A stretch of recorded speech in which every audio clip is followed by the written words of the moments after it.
Hello again, everyone. Tom Nagorski in the Cipher Brief virtual studio, here for another conversation about the fast-moving developments on the U.S.-Ukraine front, what it all means. Today, a focus on the implications of the fact that the United States has announced a pause or a cutoff, not clear what the right word is, in its intelligence sharing with Ukraine, with a specific focus, although I don't think it's exclusive, on any help identifying targets inside Russia for the Ukrainians.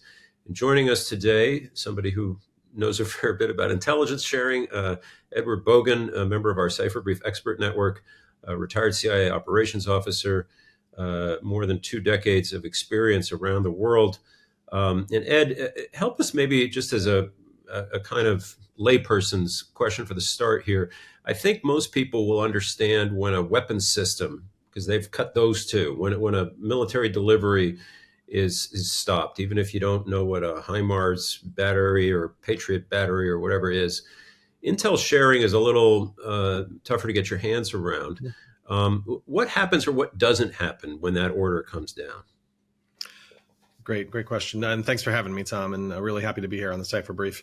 Well, I think, you made a comment at the very beginning of this where, it may not be exclusively focused on actionable intelligence in terms of what we're talking about here, but that certainly seems to be the primary focus, is the ability for us to support kinetic activities in real time against Russia and against their support networks. And that's both in Ukrainian territory and in Russian territory.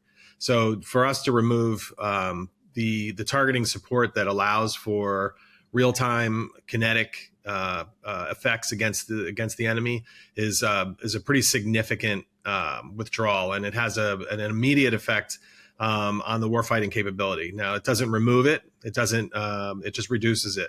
The question of how much, that's a term of art that would have to be figured out by the people who are actually doing the kinetic solutions themselves. But the effects are pretty substantial in that it removes us from the fight in the most meaningful way possible. And when that targeting question implies we're talking about targets inside Russia, I assume there's also a big trove or whatever the word is of intelligence that involves alerts for incoming, right? I mean, or is that not a part of this, do you think? It's great. It's a great question too. And I would hope that we would still, sort of stay by our duty to warn policies and know that when, there's incoming threats, that we share the information that allows our partners to defend themselves and take the actions they need to protect their civilian population.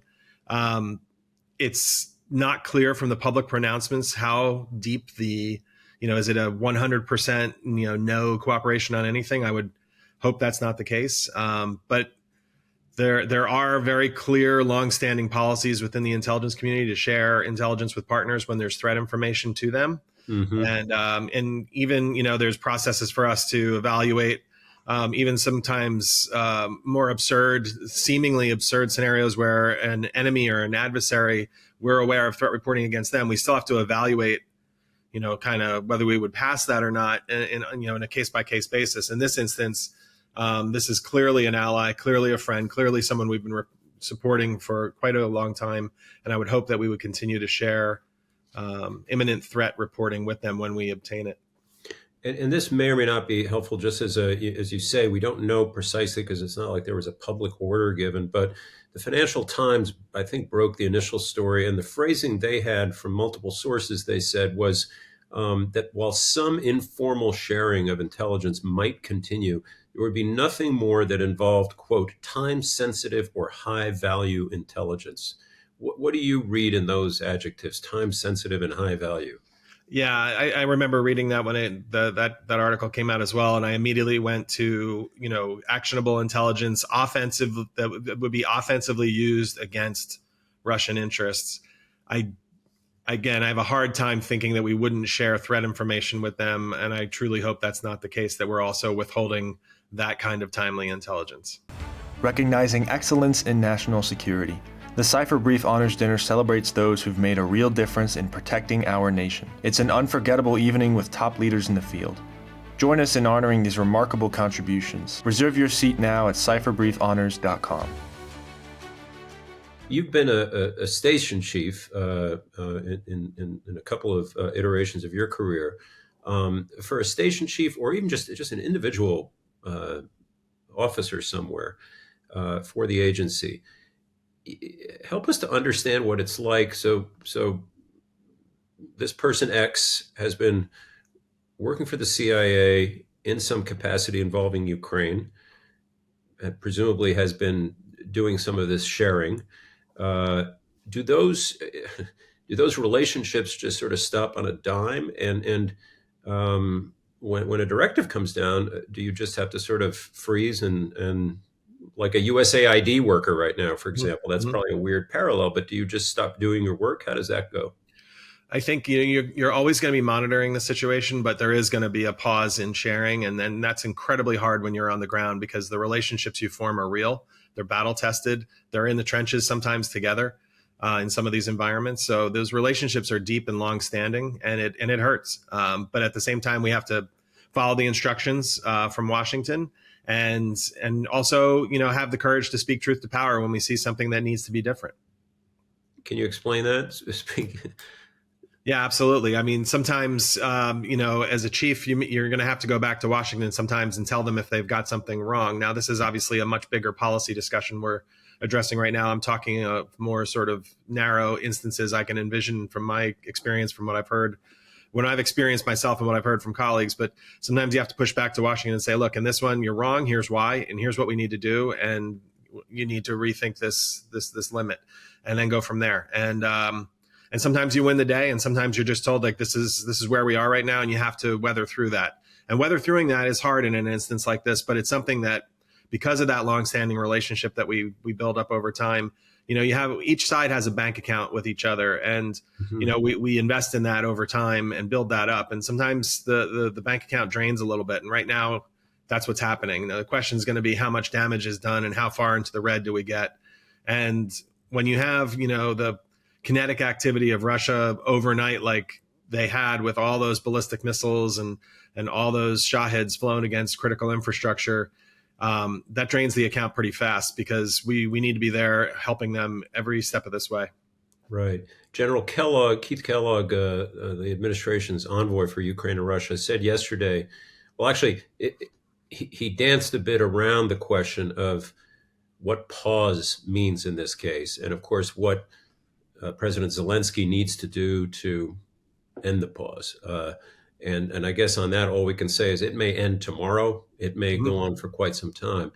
But back to your metaphor of an account, um, how easy or difficult do you think it might be? And I guess every case is different for an individual working for the agency to, after a week, a month, 6 months, to say, okay, we're back with you now.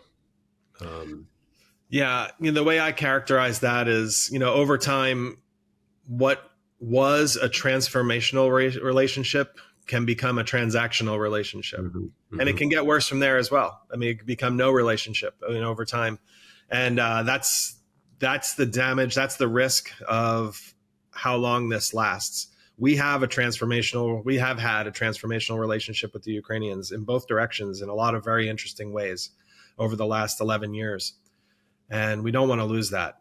And Mhm.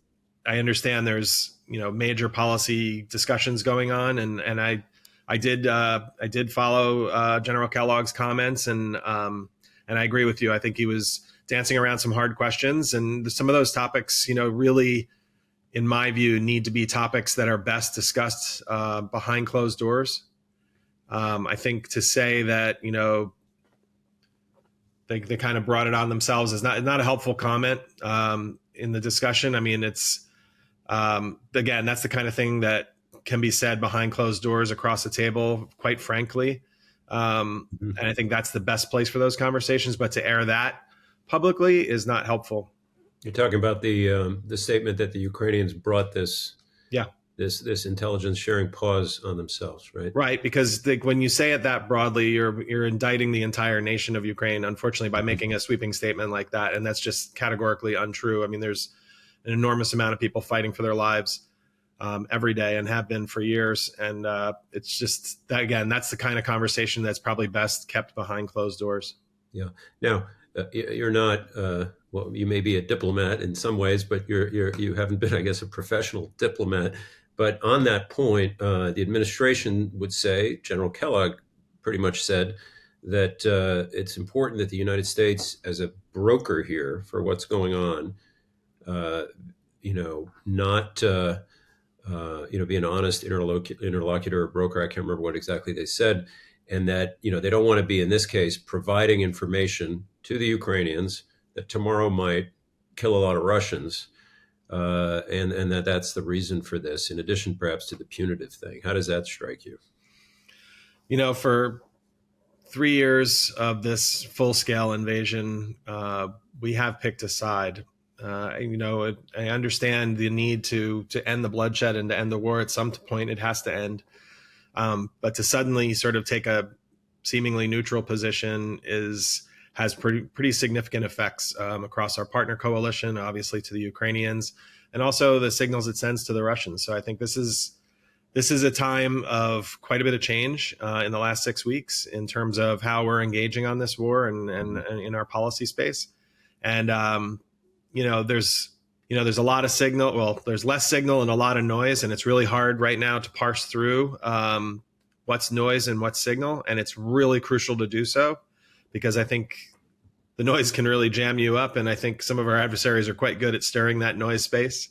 Yeah. So, again, I'm trying, as I assess this on a day-to-day basis, I'm trying to ruthlessly focus on what the signal is, and go from there. And it's not easy. I'm not saying that it's, a simple calculus on my part at all. It's quite difficult every day, quite frankly, given the multiple echo chambers overlapping on this. Yeah. Last question then for you, Ed, is somebody raised an interesting point about the Five Eyes intelligence coalition, U.S., U.K., Canada, Australia, New Zealand, that do a lot of sharing, hence Five Eyes. And the notion that while the United States may have put a pause on its sharing, that the UK, by virtue of what the Five Eyes does together, and other countries, but the UK, being in Europe, may have access to a whole lot of the stuff we're talking about here, and might just be sharing what could be United States intelligence, but through their channels. Is that might that be a way around this pause? Yeah, it absolutely is. I won't even say almost certainly, it's certain, because, when you look at things from our perspective here, there's actions we take bilaterally with the Ukrainians. There's actions we take in a Five Eyes setting, and this includes sharing. There's actions we take in the NATO setting. And there's things that we keep to ourselves. Like, that's just the nature of statecraft in terms of intelligence work. And it's no different for any of these countries. So they are all having their own bilateral relationships with the Ukrainians. They are making their own decisions with their own coalitions of their own willing, partner sets based on whatever issue it is. And I would expect that all of that is happening right now in multiple different forms. And, one thing that we've had over the last 3 years of this full invasion has been an enormous priority or primacy placed on publicly telegraphing every step we've made along the way. There's a bit of a performative aspect to that. There's also some positive reasons for that. But I would suspect that the right way forward, probably for a lot of partners right now, is to be less vocal about what they're doing and just do what they think they need to do, and give sort of less of a vote, less of a social media vote, less of a vote in general on what some of these actions are, and just do the right thing. All right, we're going to leave it there. Ed Bogan, it's great to have you with us, as always, at the Cipher Brief, and we appreciate your insights, and I'm sure we'll be talking again soon. Thanks so much. Thanks, Tom.